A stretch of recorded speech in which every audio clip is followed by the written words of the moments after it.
காலை 9 மணியிலிருந்து இரவு 12 மணி வரை ஜூன் 29 ஒரு நாள் மட்டும்.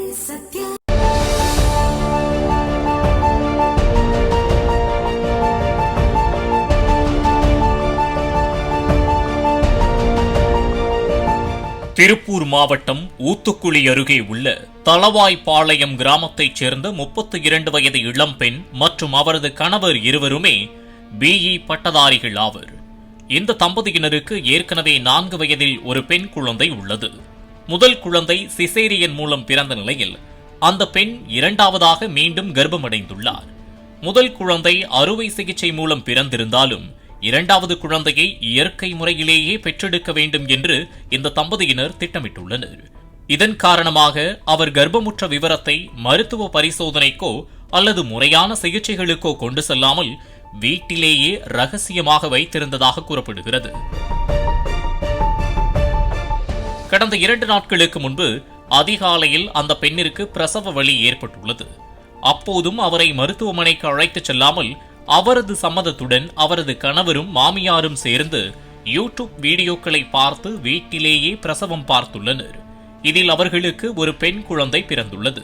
குழந்தை பிறந்த போதிலும் தாய்க்கு நஞ்சு கொடி வெளியேறாமல் தொடர்ந்து அதீத இரத்தப்போக்கு ஏற்பட்டுள்ளது.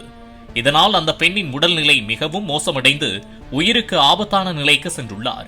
இதனைத் தொடர்ந்து பதறிப்போன குடும்பத்தினர் அவரை உடனடியாக பெருந்துறையில் உள்ள ஒரு தனியார் மருத்துவமனையிலும் பின்னர் மேல் சிகிச்சைக்காக பெருந்துறை அரசு மருத்துவக் கல்லூரி மருத்துவமனையிலும் அனுமதித்துள்ளனர். அங்கு அவருக்கு தீவிர சிகிச்சை அளிக்கப்பட்டு ரத்தம் செலுத்தப்பட்டது.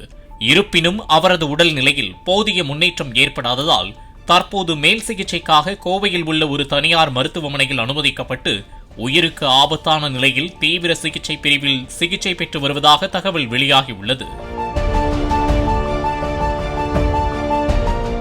நவீன மருத்துவம் வளர்ந்துள்ள இந்த காலகட்டத்திலும் படித்த பொறியியல் பட்டதாரி தம்பதியினர் மருத்துவமனைக்கு செல்லாமல் வீட்டிலேயே பிரசவம் பார்த்து தற்போது அந்த பெண்ணின் உடல்நிலை அபாய கட்டத்தில் உள்ள சம்பவம் அப்பகுதியில் பெரும் சோகத்தையும் அதிர்ச்சியையும் ஏற்படுத்தியுள்ளது. இதுகுறித்து தகவல் அறிந்த திருப்பூர் மாவட்ட சுகாதார பணிகள் இணை இயக்குநர் தலைமையிலான அலுவலர்கள் நேரில் சென்று விசாரணை நடத்தினர். இதுகுறித்து அவர்கள் கூறுகையில் தாய்க்கு தீவிர சிகிச்சை அளிக்கப்பட்டு வருவதாகவும் அவரது உடல் நலம் மிக முக்கியம் என்றும் அதனை கண்காணித்து வருவதாகவும் தெரிவித்துள்ளனர். விசாரணை முடிவில் அடுத்த கட்ட நடவடிக்கைகள் மேற்கொள்ளப்படும் எனவும் தெரிவித்துள்ளனர். யூடியூபில் தவறான வழிகாட்டுதலை கொடுத்தவர்கள் மீதும் நடவடிக்கை எடுக்கப்பட வேண்டும் எனவும் கோரிக்கை எழுந்துள்ளது. பாலிமர் செய்திகளுக்காக திருப்பூர் செய்தியாளர் செந்தில்குமார்.